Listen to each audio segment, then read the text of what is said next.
বাহুরে south Africa এটা কি খেলা খেলতেছে? এটা মনে হচ্ছে, এটা তো মনে হচ্ছে বাঙালি। বাঙালি তো নয়, এটা তো যুক্তরাষ্ট্র অভিষেক দল যে জায়গা।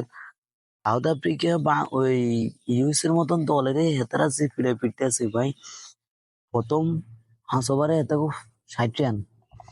আমি তো কইছি যাই যে স্কোর বোর্ডে দেখাইতেছে 230 রান, এই জায়গাতে আমি তো যা বাঙালি তো। এটা তো বাঙালি নয়, এটা তো ইউএস এর মতন দল আছে। ইউএস এর মতন দলের যদি 230 রানে টার্গেট দেয়, কিন্তু বাঙালির মতন 120 রানে প্যাকেট হয়ে যাবে ইউএসএ। কিন্তু উইন্ডোর দিকেও খেতে 40 বলে 74 রান করছে। হ্যান্ড্রিক্স 11 বলে 11 রান। মার্কে মেয়ে হেতে হুরা লাসায় হেতে বাঙালি লগো। পুরা ম্যাচ যে জায়গায় ম্যাচ 70 রানে প্যাকেট হয়ে যাবে। ডেভিড মিলারিয়া মার্কাই মেয়ে দুনুকে মিলে 60 রান করে গেলে 120 রানে টার্গেট দেখুন, 200 রানে টার্গেট দিতেছে এই মার্কাই মিয়া। ডেভিড মিলারের কালে প্রথম বলে প্যাকেট হয়ে গেছে, কিন্তু মার্কাই মিয়া এই 22 বলে হাতে 32 বলে 46 রান। 32 বলে 46 রান ডেভিড মিলারিয়া কালে বদাম আছে বড্ডা বদাম আছে। আবার ইউএস এর মতন দল হেতে কালে আমি তো কইছি যা ইউএস এর মতন দল যদি 230 রান লয়, 230 রানে প্যাকেট হয়ে যাবে ইউএস এর মতন দল। এই জায়গায় ইউএস এর মতন দল কালে 176 রানে আউট হয়েছে। 76 রান 176 রানে প্যাকেট করে দিয়েছে। 176। জস টেইলর হাতে 14 বলে 24 রান করছে। অক্স ওরে মা গো হেতে 47 বলে 80 রান। হেতে এটা কি ফিরা ফিরছে।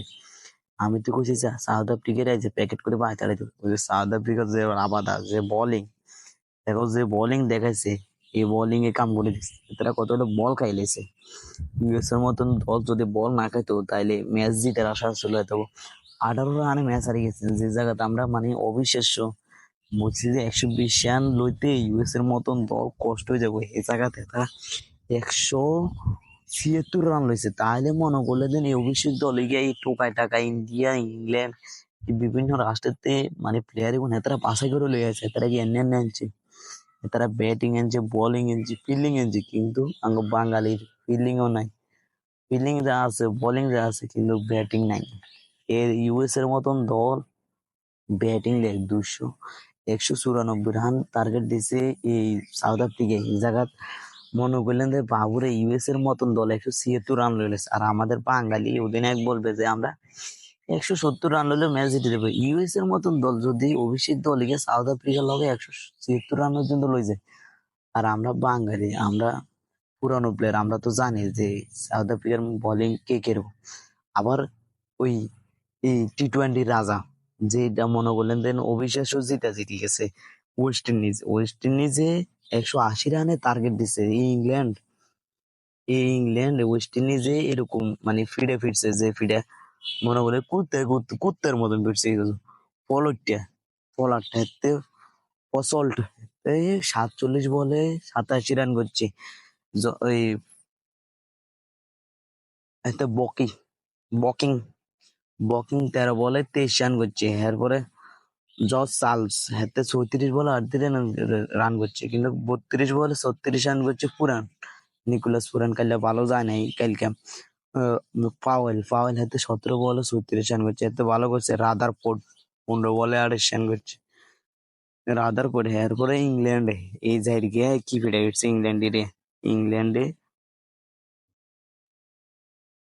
বাবুরে হাতে ইংল্যান্ড যে জায়গাতে আমরা তো গেছি যা ইংল্যান্ড জীবনও জিততে নেই।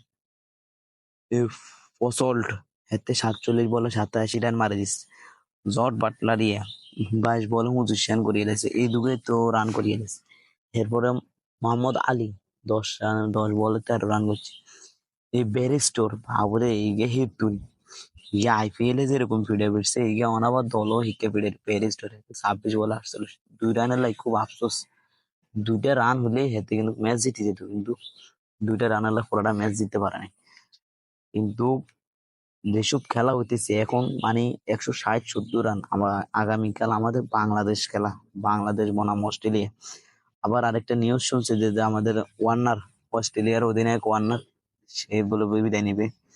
যে অস্ট্রেলিয়া থেকে সেই টি-20 ওয়ানডে টেস্ট সব থেকে অবসর ঘোষণা করবে। তার বলে একটা ব্যাকগ্রাউন্ড আছে যে কত সালে জানি সে একটা বিশ্বকাপ খেলছিল, বিশ্বকাপে সে ওই শিরিষ কাগজ দিয়ে বলের ডইলা বলের সুইং করার জন্য যেন বল সুইং করে, এতে বলে হে আর কাম করে দিচ্ছে। এতে বলে এমন কইছে যে যে এতে কালকে একটা পোস্ট করছে যে আমি ওইটার জন্য খুবই দুঃখিত যে আমরা যে এই সমালোচনা আমি এই যে মানে অবসর ঘোষণা পরে থেকে যদি আমি মানে আমার পেছনে যে আমার মানে সমালোচনা যেন করা না করা হয় তাহলে আমি খুব কষ্ট পাবো। তো তারপরও সবার কাছে একটা রিকোয়েস্ট হেতেও মানে ওয়ার্নার বিদে নেওয়া নিবে, কিন্তু বিদে নেওয়ার পরে আমরা সমালোচনাটা না করি। মানুষ বলতে তো ভুল হয়, কিন্তু সে একটা ভুল করছে, ওই ভুলটার জন্য সে বলছে যে আমি বিদে নেওয়ার পর যে আমাকে আর কেউ মানে এই জিনিসটা নিয়ে খোঁটা দিবেন না। সবার কাছে কৃতজ্ঞ।